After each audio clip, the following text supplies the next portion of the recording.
হ্যাঁ গিন্নি, তুমি ঠিকই বলেছ। তুমি না থাকলে আমার যে কি হতো। এখন আমি শুধু ভয়ঙ্কর বাঘ না, আমি একটি মিষ্টি বাঘ।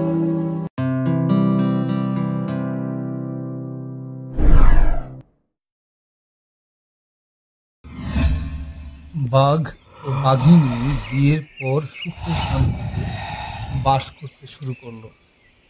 কিন্তু হঠাৎ একদিন বাঘিনী বলল, বলি সারাদিন এইভাবে শুয়ে শুয়ে শুধু আয় তুললে হবে? একটু কিছু তো কাজের ব্যবস্থা করতে হবে নাকি?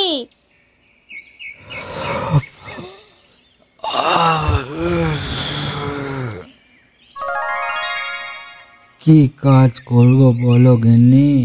আমি তো শিকার ছাড়া আর কিছুই পারি না।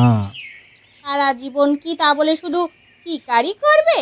তা ব্যবসা করলেও তো করতে পারো, এতে লাভ অনেক। কথাটা তো খারাপ কিছু বলনি, কিন্তু কি ব্যবসা করব বলো গিন্নি?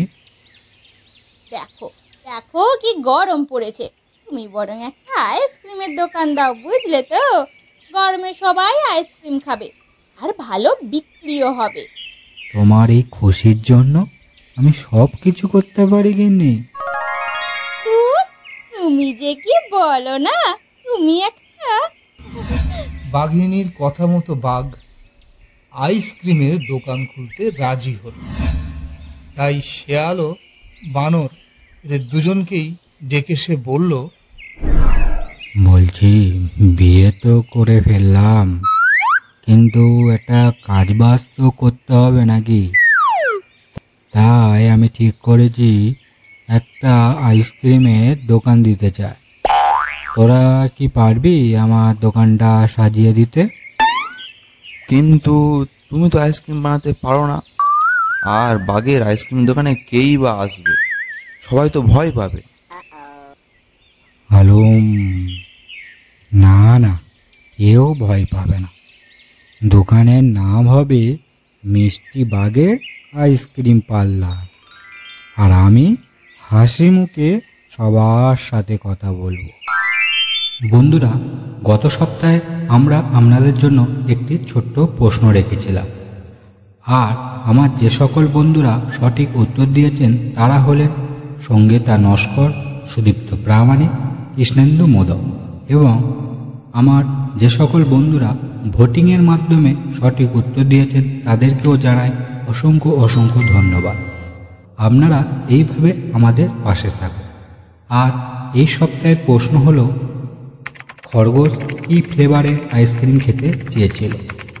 সঠিক উত্তরদাতার নাম পরবর্তী ভিডিওতে ঘোষণা করা হবে। নমস্কার। পরের দিন বাঘ শেয়াল ও বানরের সাহায্যে একটি সুন্দর আইসক্রিমের দোকান খুলে তারা বসল। কিন্তু সারাদিন অপেক্ষা করে থেকেও কোনো কাস্টমার এলো না আইসক্রিম খেতে। অবশেষে একটি খরগোশ এসে বলল, আমাকে একটা গাজর ফ্লেভারের আইসক্রিম দাও তো। কি, গাজর ফ্লেভার? সেটা আবার কি রকম আইসক্রিম? এটা তো আমার কাছে নেই।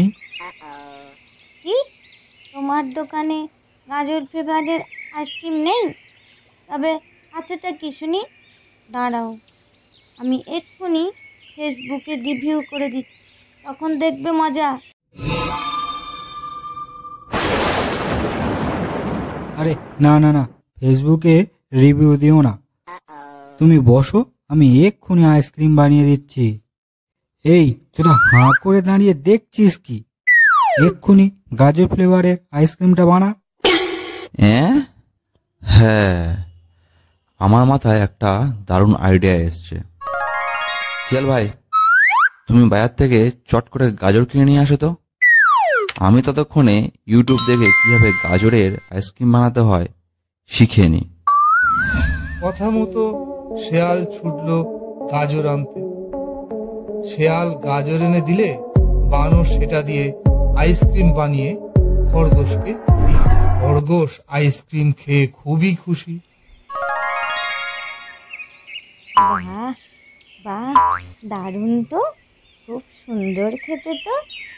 এইরকম আইসক্রিম আমি আগে কখনো খাইনি। আমি আমার বন্ধুদের বলবো যাতে তারা তোমার দোকানের আইসক্রিম খেতে আসে। দাঁড়াও দাঁড়াও, ফেসবুকে একটা পোস্ট করি।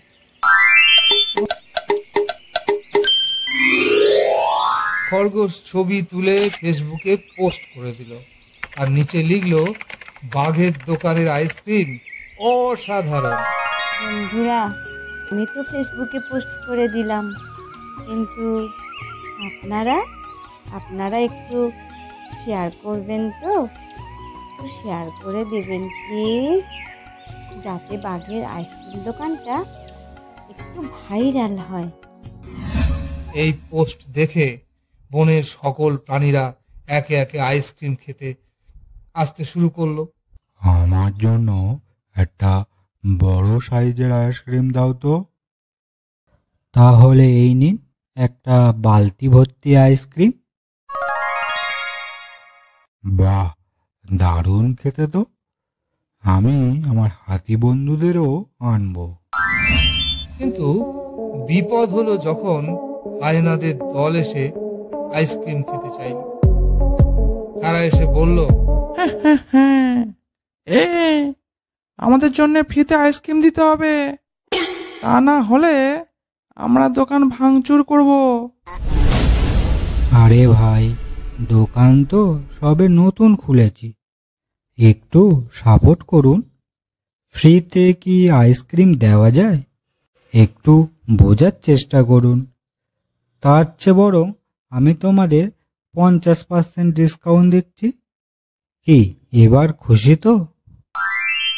বাহ, তুমি তো দেখছি বেশ ভালোই কথা বলার সঙ্গে সঙ্গে ব্যবসা করতেও শিখে গেছো। এইভাবে ধীরে ধীরে বাঘের দোকান জনপ্রিয় হতে লাগলো। আর সবাই বলল, বাঘের হাতের আইসক্রিম দারুণ। দেখলে তো, আমি না থাকলে তুমি শুধু শিকার করার কথাই ভাবতে, এখন কেমন দেখো, ব্যবসায়ী বাঘ হয়ে গেছো বলো। হ্যাঁ গিন্নি, তুমি ঠিকই বলেছ। তুমি না থাকলে আমার যে কি হতো।